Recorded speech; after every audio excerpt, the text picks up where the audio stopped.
एक नवरात्रे में जो पंचमी तिथि होती है, नवरात्रे की जो पंचमी तिथि है, उस पंचमी तिथि के दिन अशोक सुंदरी का जो स्थान होता है उसको समझिएगा थोड़ा सा। जैसे ये शिवलिंग है और ये जलाधारी है भगवान शंकर की। ये शिवलिंग, ये जलाधारी, और जलाधारी में जो जल बहता है उसमें बीच में जो मोटी सी लाइन रहती है वो अशोक सुंदरी होती है। जैसे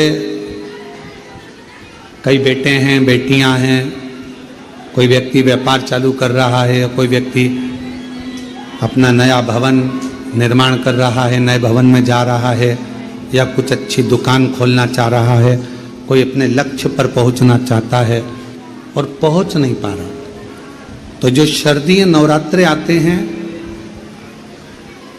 इस शारदीय नवरात्रे में जो मां आद्य शक्ति की पूजन की जो पंचमी तिथि होती है, इस पंचमी तिथि पर अशोक सुंदरी वाली जगह पर, जो अशोक सुंदरी का स्थान है, वहां पर लाल पुष्प एक समर्पित करें।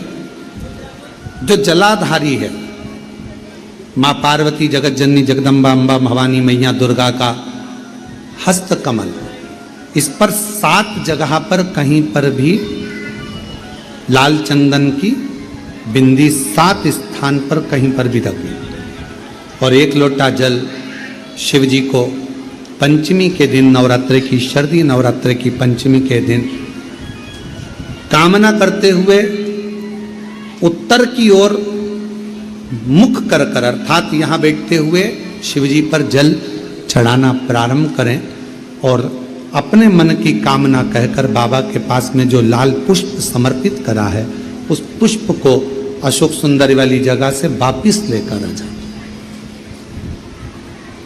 जिस लक्ष्य को आप पाना चाहते हो, अच्छी पढ़ाई कर रहे हो, खूब अध्ययन कर रहे हो, खूब मेहनत कर रहे हो, खूब पढ़ो, कोई दुकान खोल रहे हो, व्यापार चालू कर रहे हो, कोई नया कार्य चालू कर रहे हो, उस पुष्प को अपने स्पर्श कर कर या उस पुष्प का दर्शन कर कर आप एक बार जाकर देखो, आपको उस मंजिल तक मां आद्य शक्ति दुर्गा भवानी शिव पहुंचा कर शंकर। और एक निवेदन करूं आप लोगों से कि बन सके दुर्गा सप्तशती का पाठ अगर करते हो या दुर्गा सप्तशती को आप पढ़ते हो तो हिंदी का उसमें नीचे लेख आते रहते हैं, बहुत सारे वर्णन आते हैं, उसका भी पढ़ेंगे तो उसमें बहुत सारी बातें आपको बहुत अच्छी अच्छी, देवी भागवत में, दुर्गा सप्तशती में, इनमें बहुत सुंदर सुंदर कल्याण का, यदि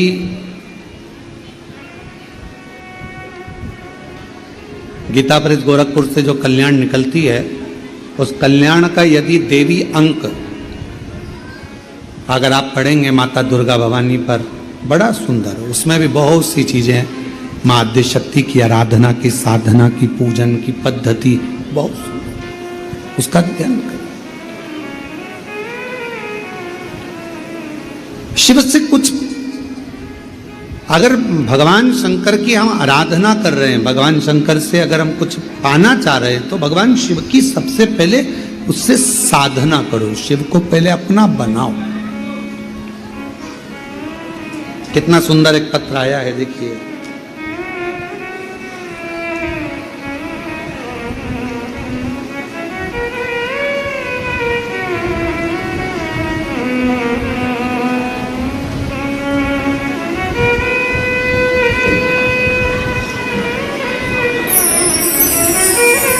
मैं पूनम, मेरे पति का नाम राकेश कुमार, हम गांव पाडला, जिला कैथल, हरियाणा के निवासी हैं। कहीं बैठे हों तो पानी बंद होने के बाद पीछे से आकर बेलपत्र ले सकते हैं। मैं पूनम मेरे पति का नाम राकेश कुमार, गांव पाडला, जिला कैथल, हरियाणा के रहने वाली हूं। मैं एक लोटे जल का क्या वर्णन करूं। मेरे पति 5 साल से बीमार थे, उनके गले में गठान हो गई थी और गले की गठान डॉक्टर ने ऑपरेशन का बोल दिया था, परंतु ये भी कहा था कि ये ठीक नहीं है। अब गले में गांठ 5 साल से, और 5 साल से गले में गठान, और वो गठान डॉक्टर ने ऑपरेशन का कह दिया, करें तो करें क्या। तब किसी ने कहा कि सियोर वाला महाराज कथा करता है, शिव महापुराण की कथा बोलता है, अगर ऑनलाइन टीवी के सामने भी बैठकर सुनोगे और दिल से कामना करोगे तो वो पूरी जरूर करे। किसी के कहने पर विश्वास किया, आपकी कथा टीवी पर सुनना प्रारंभ करी, क्योंकि हम कैथल के निवासी हैं, हमको नहीं मालूम कि सीहोर कहाँ है, हम यहाँ नहीं आए। बाबा से प्रार्थना करते रहे, शिव मंदिर जाना चालू करा आपके कहने पर।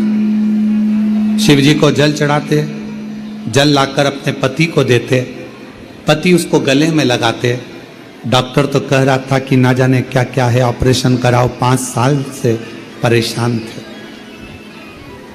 अब डॉक्टर कुछ बोल रहा है, बार बार ऑपरेशन का कह रहा है, पति कह रहा है कि ऑपरेशन करा लें। मेरा विश्वास जागा कि टीवी पर महाराज जी कहते हैं कि सारी समस्या का हल एक लोटा जल। एक बार अपन जल तो चढ़ाएं।